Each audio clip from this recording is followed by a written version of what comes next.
Audio 1 पुस्तक समय का सदुपयोग। लेखक वेदमूर्ति तपोनिष्ठ पंडित श्री राम शर्मा आचार्य जी। समय का सदुपयोग करें। जीवन का महल समय की घंटों मिनटों की ईंटों से चिना गया है। यदि हमें जीवन से प्रेम है तो यही उचित है कि समय को व्यर्थ नष्ट ना करें। मरते समय एक विचारशील व्यक्ति ने अपने जीवन के व्यर्थ ही चले जाने पर अफसोस प्रकट करते हुए कहा था, मैंने समय को नष्ट किया, अब समय मुझे नष्ट कर रहा है। खोई दौलत फिर कमाई जा सकती है, भूली हुई विद्या फिर याद की जा सकती है, खोया स्वास्थ्य चिकित्सा द्वारा लौटाया जा सकता है, पर खोया हुआ समय किसी प्रकार नहीं लौट सकता। उसके लिए केवल पश्चाताप ही शेष रह जाता है। जिस प्रकार धन के बदले में अभिष्ठित वस्तुएं खरीदी जा सकती हैं, उसी प्रकार समय के बदले में भी विद्या, बुद्धि, लक्ष्मी, कीर्ति, आरोग्य, सुख, शांति, मुक्ति आदि जो भी वस्तु रुचिकर हो खरीदी जा सकती है। ईश्वर ने समय रूपी प्रचुर धन देकर मनुष्य को पृथ्वी पर भेजा है और निर्देश दिया है कि इसके बदले में संसार की जो वस्तु रुचिकर समझें खरीद लें। किंतु कितने व्यक्ति हैं जो समय का मूल्य समझते और उसका सदुपयोग करते हैं? अधिकांश लोग आलस्य और प्रमाद में पड़े हुए जीवन के बहुमूल्य क्षणों को यूं ही बर्बाद करते रहे हैं।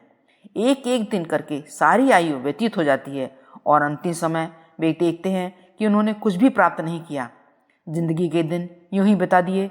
इसके विपरीत जो जानते हैं कि समय का नाम ही जीवन है, वे एक एक क्षण कीमती मोती की तरह खर्च करते हैं और उसके बदले में बहुत कुछ प्राप्त कर लेते हैं। हर बुद्धिमान व्यक्ति ने बुद्धिमत्ता का सबसे बड़ा परिचय यही दिया है कि उसने जीवन के क्षणों को व्यर्थ बर्बाद नहीं होने दिया। अपनी समझ के अनुसार जो अच्छे से अच्छा उपयोग हो सकता था उसी में उसने समय को लगाया। उसका यही कार्यक्रम अंततः उसे इस स्थिति तक पहुंचा सका जिस पर उसकी आत्मा संतोष का अनुभव करे। प्रतिदिन 1 घंटा समय यदि मनुष्य नित्य लगाया करे तो उतने छोटे समय से भी वह बहुत कुछ ही दिनों में बड़े महत्वपूर्ण कार्य पूरे कर सकता है। 1 घंटे में 40 पृष्ठ पढ़ने से महीने में 1200 पृष्ठ और साल में करीब 15,000 पृष्ठ पढ़े जा सकते हैं। यह क्रम 10 वर्ष जारी रहे तो 1.5 लाख पृष्ठ पढ़े जा सकते हैं। इतने पृष्ठों में कई 100 ग्रंथ हो सकते हैं। यदि वे एक ही किसी विषय के हों तो वह व्यक्ति उस विषय का विशेषज्ञ बन सकता है। 1 घंटा प्रतिदिन कोई व्यक्ति विदेशी भाषाएं सीखने में लगावे तो वह मनुष्य निस्संदेह 3 वर्ष में इस संसार की सब भाषाओं का ज्ञाता बन सकता है। 1 घंटा प्रतिदिन व्यायाम में कोई व्यक्ति लगाया करे तो अपने आयु को 15 वर्ष बढ़ा सकता है।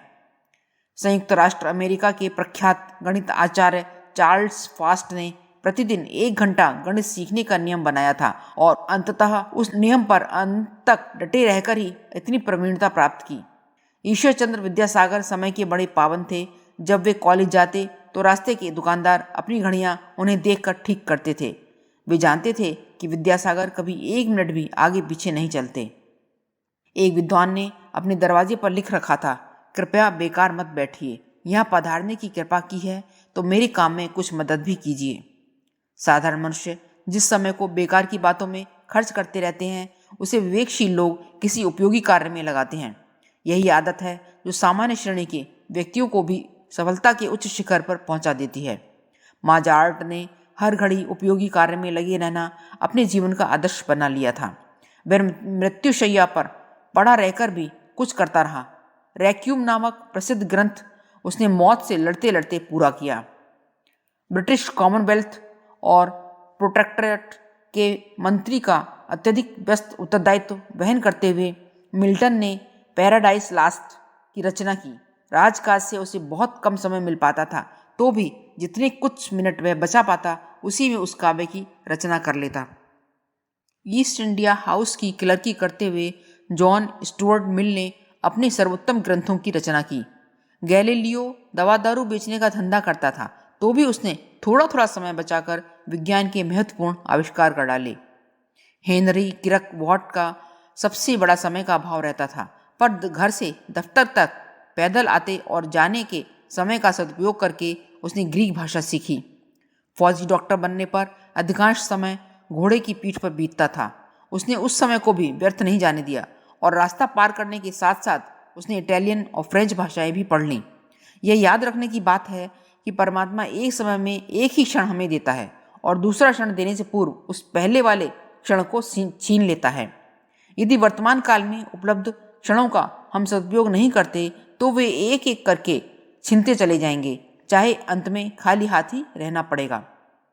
एडवर्ड बटलर लिटन ने अपने एक मित्र को कहा था, लोग आश्चर्य करते हैं कि मैं राजनीति तथा पार्लियामेंट के कार्यक्रमों में व्यस्त रहते हुए भी इतना साहित्यिक कार्य कैसे कर लेता हूँ। 60 ग्रंथों की रचना मैंने कैसे कर ली, पर इसमें आश्चर्य की बात नहीं है। यह नियंत्रित दिनचर्या का चमत्कार है। मैंने प्रतिदिन 3 घंटे का समय पढ़ने और लिखने के लिए नियत किया हुआ है। इतना समय मैं नित्य ही किसी न किसी प्रकार अपने साहित्यिक कार्यों के लिए निकाल लेता हूँ। बस इस थोड़े से नियमित समय ने ही मुझे हजारों पुस्तकें पढ़ डालने और 60 ग्रंथों के प्रणयन का अवसर दे दिया। घर गृहस्थी की अनेक झंझटों और बाल बच्चों की साज संभाल से दिन भर लगी रहने वाली महिला हैरियट बीचर स्टो ने गुलाम प्रथा के विरुद्ध आग उगलने वाली वह पुस्तक टॉम काका की कुटिया लिखकर तैयार कर दी, जिसकी प्रशंसा आज भी बेजोड़ रचना के रूप में की जाती है।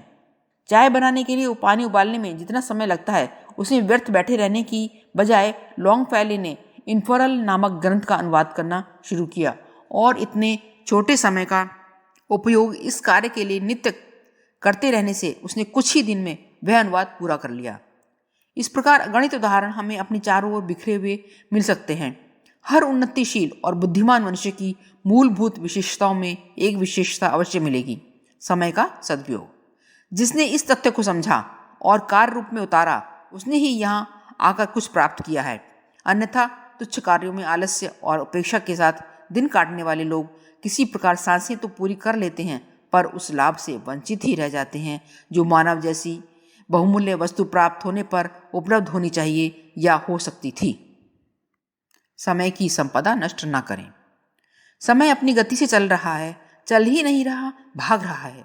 निरंतर गतिमान इस समय के साथ कदम मिलाकर चलने पर ही मानव जीवन की सार्थकता है।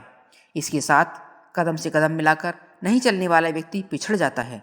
पिछड़ना सफलता से दूर हटना है, उसकी ओर गतिशील होना नहीं। सुनते हैं कि मनुष्य की सांसें गिनी हुई हैं। एक श्वास के साथ जीवन की इस अमूल्य निधि की एक इकाई कम हो गई। एक एक इकाइयां कम होती जाएं तो जीवन की पूंजी एक दिन चुक जाती है। उस समय मृत्युदूत बनकर लेने आ जाते हैं। उसके साथ जाते जाते व्यक्ति पीछे मुड़कर देखता है तो उसे ज्ञात हो जाता है कि उसने कितनी बेदर्दी से समय को गंवाया है या उसके एक एक क्षण का सदुपयोग किया है। संपदा का, विद्या का रोना सभी को रोते देखा है। कोई धन के अभाव में दुखी है तो किसी के पास ज्ञान नहीं, विद्या नहीं, उसके लिए सिर पीट रहा है। समझ भी नहीं आता कि यह हनुमान कब अपनी सामर्थ्य को समझेंगे और एक छलांग मारकर विश्व की संपदा, विश्व का ज्ञान भंडार तो उनकी बाट जोह रहा है। समय जैसी मूल्यवान संपदा का भंडार भरा होते हुए भी जो विनिमय कर धन, ज्ञान तथा लोकहित को नहीं पा सकते, उनसे अधिक अज्ञानी किसे कहा जाए। समय अमूल्य है। समय को जिसने बिना सोचे समझे खर्च कर दिया, वह जीवन पूंजी भी यूं ही गंवा देता है। यह पूंजी अपने आप खर्च होती है। आप कृपण बनकर उसे सोने चांदी के सिक्के की तरह जोड़कर नहीं रख सकते। यह गतिवान है। आप अपनी अन्य संपदाओं की तरह उस पर अधिकार जमा नहीं सकते। आपका उस पर स्वामित्व वहीं तक है कि आप उसका सदुपयोग कर लें। जिस व्यक्ति में समय को खर्चने की, उसका सदुपयोग करने की सामर्थ्य नहीं होती, तो समय उसे खर्च कर देता है। दिन रात के 24 घंटे कम नहीं होते। इस समय को हम किस प्रकार व्यतीत करते हैं, इसका लेखा जोखा करते चलें तो हमें ज्ञात हो जाता है कि हम जी रहे हैं या समय को व्यर्थ गंवाकर एक प्रकार की आत्महत्या कर रहे हैं। अपनी इस प्राकृतिक धरोहर का अधिकांश मनुष्य समुचित सदुपयोग नहीं करते। बचपन में इतना ज्ञान नहीं होता कि इसका मूल्य समझें। खेलकूद तथा मित्रों और भाई बहनों के झुंड के साथ यूं ही इस संपदा को लुटाते चलते हैं। एक दिन यौवन आ खड़ा होता है। वह यौवन समय के बहुमूल्य वरदान के रूप में मिलता है। यह वह सामर्थ्य होती है जिसे यदि अधिक समय तक स्थायी बनाया जा सके, तन से मन से बूढ़े न हो जाएं, तो गिनी हुई सांसों के इस जीवन में बहुत काम कर सकते हैं। इससे निर्दयता से खर्च कर देने पर बुढ़ापा अपनी कमजोर टांगों व धुंधली आंखों से हमारा स्वागत करता है।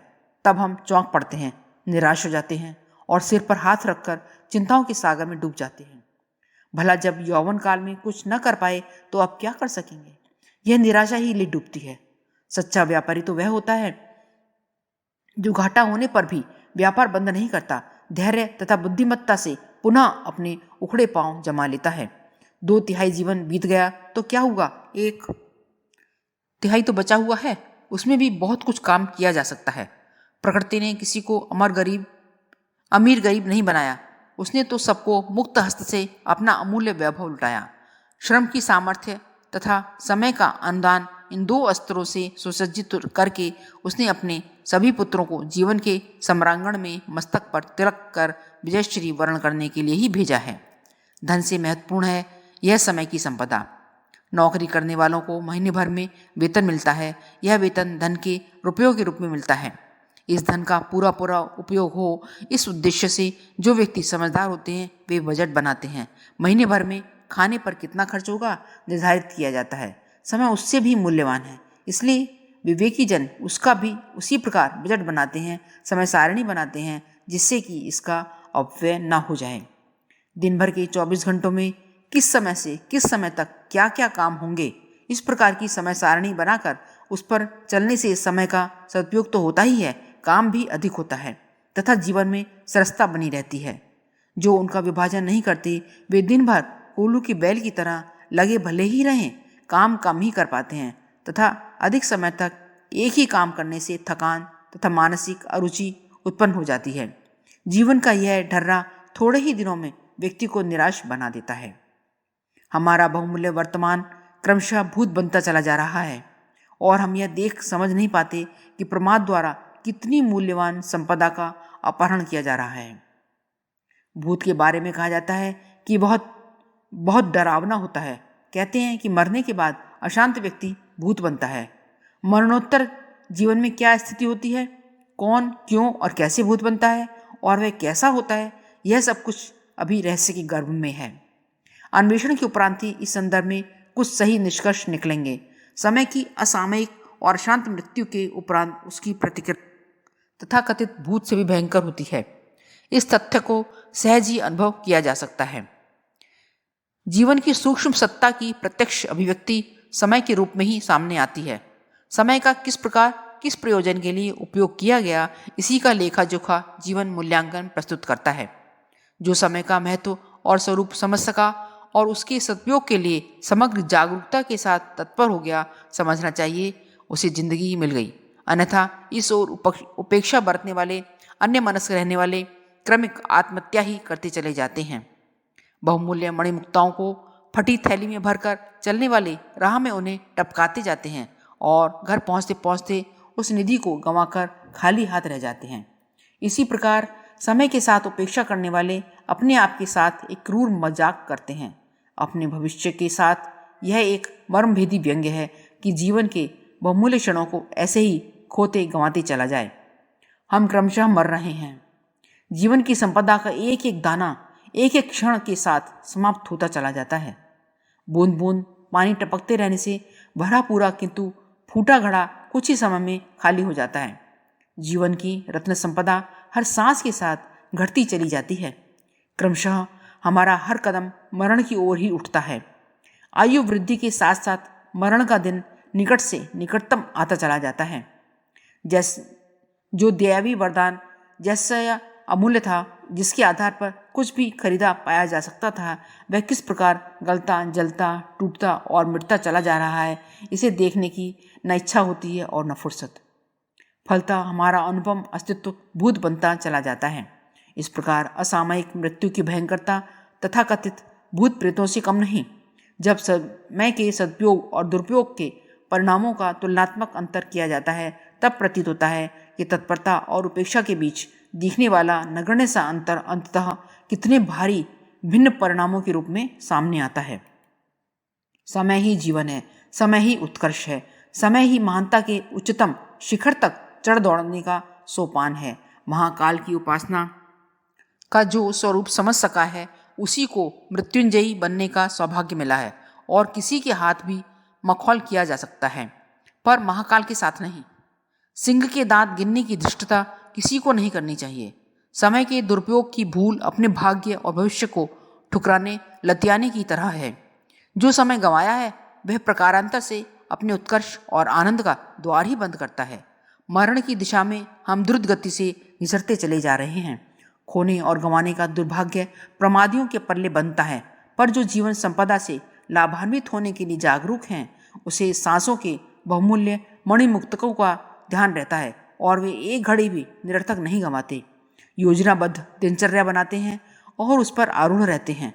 जानते हैं कि समय की संपदा को प्रमाद के शमशान में जलाने वालों को आत्म प्रताड़ना की आग में बेतरह जलना पड़ता है।